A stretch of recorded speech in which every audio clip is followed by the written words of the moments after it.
process. Just 29 hours ago, President Obama signed massive health care insurance reform into law. Since then, we've heard from 14 states threatening to sue the government over the fairness of the reform.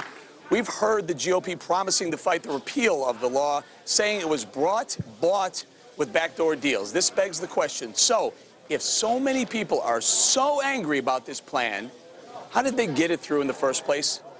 Process. Candidate Obama promised transparent, fair, balanced government.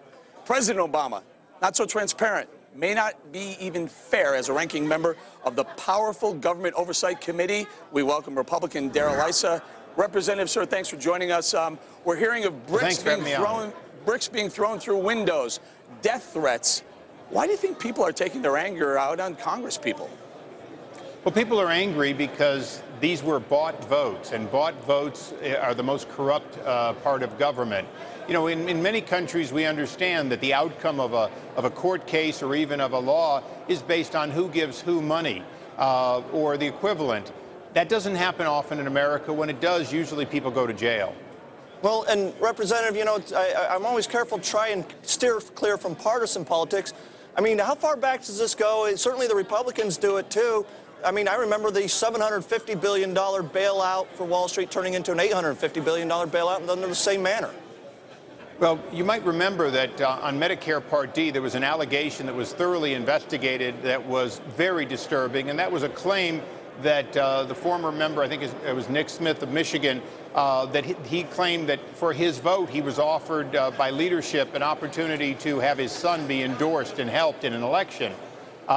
Very different than saying get out of an election, but we investigated it because it was wrongdoing by definition if it occurred. In this case, offering millions or billions of dollars to districts, special considerations, special if you will, buy-offs in a piece of legislation, in some cases may have been old-fashioned log rolling for votes, which is wrong, but it also could have been a quid pro quo, crossing the line criminally or ethically. Representative Issa, as the voting begins on this reconciliation bill, do you believe, are the Democrats going to pass this bill in the same form through the Senate, or is this going to go back to the House? What do you think is going to happen here, best guess? Well, I personally don't think it'll go back to the House, but if it did, each person is committed to vote again, and they had a 3-vote margin. So I don't think they fear it if they have to do it. You know, one thing that I think the GOP may be holding out unreasonable hope for is the idea that this is going to be overturned in the courts or easily undone. It's going to be hard to undo any of these provisions, especially the tax provisions, and it's unlikely that these court challenges will succeed. Representative, as ranking member of the very powerful oversight committee that you chair, are you going to look into what went on? For example, Dennis Kucinich takes a ride on Air Force One. The next thing you know, he comes out and he says, "I'm voting for health care reform." Or, you know, Bart Stupak. The question still remains: was there any money earmarked for an airport in his district? You know, after he voted yes for health care, is that what you're going to do?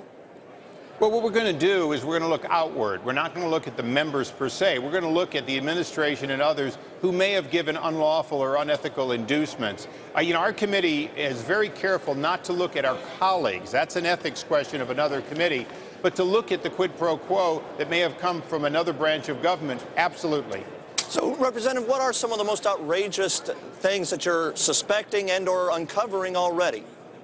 Well, certainly you mentioned Bart Stupak, very strange reversal of a vote, and so is the $1 billion for airports. We're also concerned, obviously, about Nebraska, Louisiana Purchase, the Gatorade. All of these were very specifically promises which may or may not be taken out in rescission, many of them on the Senate side, but some of them, like Chris Dodd's $100 million hospital, is absolutely something we have to question how you can call it a competitive bid when they've already put in $100 million for an unnamed hospital, and we pretty much know who's going to have that hospital and why it was beneficial.